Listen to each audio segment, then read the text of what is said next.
ठीक है, मैं आपको किसान की बेटी की एक भावनात्मक और प्रेरणादायक कहानी सुनाता हूँ। किसान की बेटी गांव के एक छोटे से घर में रामलाल नाम का किसान रहता था। मेहनती, ईमानदार, लेकिन गरीबी ने उसके सपनों को हमेशा छोटा कर दिया था। उसकी एक बेटी थी, गौरी।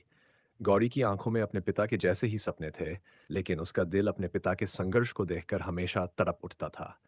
गौरी रोज स्कूल से लौटकर खेत में पिता का हाथ बटाती। बारिश कम हो तो पानी खींचना, फसल कटाई के समय खेत में घंटों काम करना, ये सब उसके लिए खेल जैसा हो गया था। लेकिन भीतर ही भीतर वह सोचती, ओपन कोट, पिता के पास अगर अच्छी मशीनें हों, सही दाम मिले, तो उनका जीवन कितना आसान हो जाए। पढ़ाई और संघर्ष। गौरी पढ़ाई में तेज थी, लेकिन गरीबी के कारण कई बार किताबें और फीस जुटाना मुश्किल हो जाता।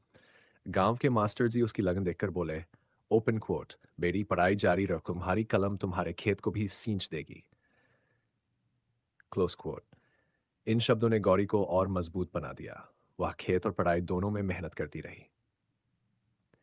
हैशो बड़ी जीत 12वीं के बाद उसने कृषि विज्ञान में पढ़ाई करने का निश्चय किया।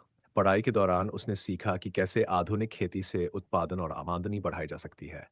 कुछ साल बाद गौरी अपने गांव लौटी और पिता के खेत में नई तकनीक अपनाई, ड्रिप इरिगेशन, अच्छी किस्म के बीज और ऑनलाइन मंडी से सीधा अनाज बेचना। पहले ही साल में फसल दुगनी हुई और दाम भी अच्छे मिले। पिता की आंखों में खुशी के आंसू थे। उन्होंने कहा, ओपन क्वोट, बेटी तूने तो खेत ही नहीं, हमारी जिंदगी भी सींच। सी गौरी की कहानी हमें सिखाती है कि ओपन क्वोट, अगर इरादे मजबूत हों और मेहनत के साथ जान भी हो तो सबसे कठिन जमीन पर भी सुनहरे सपने उगाए जा सकते हैं। क्लोज